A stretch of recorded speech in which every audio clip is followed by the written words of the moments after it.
నెలకి ఒక్కసారైనా పిల్లలకి డ్రై ఫ్రూట్స్తో లడ్డూ చేసి పెడితే చాలా మంచిదండి. ముందుగా ప్యాన్లో కొద్దిగా నెయ్యి వేడి చేసి బాదం పప్పు, జీడిపప్పు, పిస్తా పప్పుల్ని ఇలా చిన్న చిన్న ముక్కలుగా కోసి చిన్న మంట మీద దోరగా వేయించుకోవాలి. నేను బాదం పప్పు, జీడిపప్పు సమానంగా చిన్న కప్పుతో కొలిచి వేశానండి. అందులో సగభాగం పిస్తా పప్పులు వేశాను.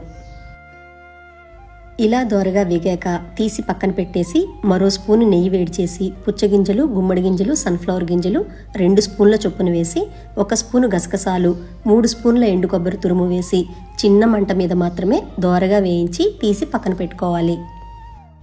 ఇప్పుడు మళ్ళీ అదే ప్యాన్లో మరికొద్దిగా నెయ్యి వేడి చేసి మీ రుచికి తగ్గట్టుగా తీపి కోసం ఖర్జూరం ముక్కలు వేసుకోవాలి. నేను ఒక పెద్ద కప్పు వేశాను. తీపి ఎక్కువగా తినేవారైతే ఇంకో పావు కప్పు ఎక్కువ వేసుకొని ఇలా మెదుపుతూ కలుపుకోవాలి. ఖర్జూరం ఇలా ముద్దలా ఉడికిన తర్వాత స్టవ్ ఆఫ్ చేసేసి మనం వేయించి పెట్టుకున్న నట్స్ అన్నీ వేసి ఒకసారి అంతా బాగా కలిసేలాగా కలుపుకోవాలి. కాస్త వేడి చల్లారాక మనకి నచ్చిన సైజులో లడ్డూలు చుట్టుకుంటే సరిపోతుంది. ఈ డ్రై ఫ్రూట్ లడ్డూని పిల్లలు తిన్నా పెద్దవాళ్ళు తిన్నా మంచి ఆరోగ్యం అండి. చాలా రుచిగా కూడా ఉంటాయి. మీరు కూడా తప్పకుండా ట్రై చేసి చూడండి.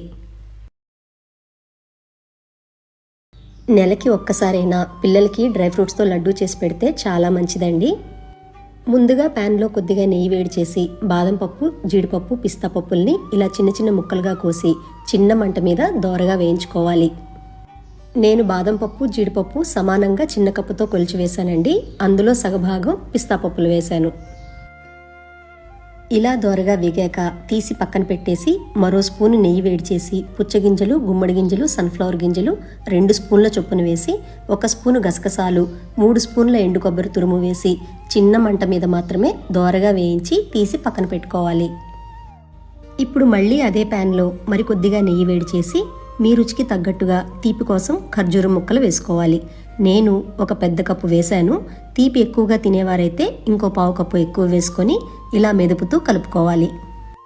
ఖర్జూరం ఇలా ముద్దలా ఉడికిన తర్వాత స్టవ్ ఆఫ్ చేసేసి మనం వేయించి పెట్టుకున్న నట్స్ అన్నీ వేసి ఒకసారి అంతా బాగా కలిసేలాగా కలుపుకోవాలి. కాస్త వేడి చల్లారాక మనకి నచ్చిన సైజులో లడ్డూలు చుట్టుకుంటే సరిపోతుంది. ఈ డ్రై ఫ్రూట్ లడ్డూని పిల్లలు తిన్నా పెద్దవాళ్ళు తిన్నా మంచి ఆరోగ్యం అండి. చాలా రుచిగా కూడా ఉంటాయి. మీరు కూడా తప్పకుండా ట్రై చేసి చూడండి.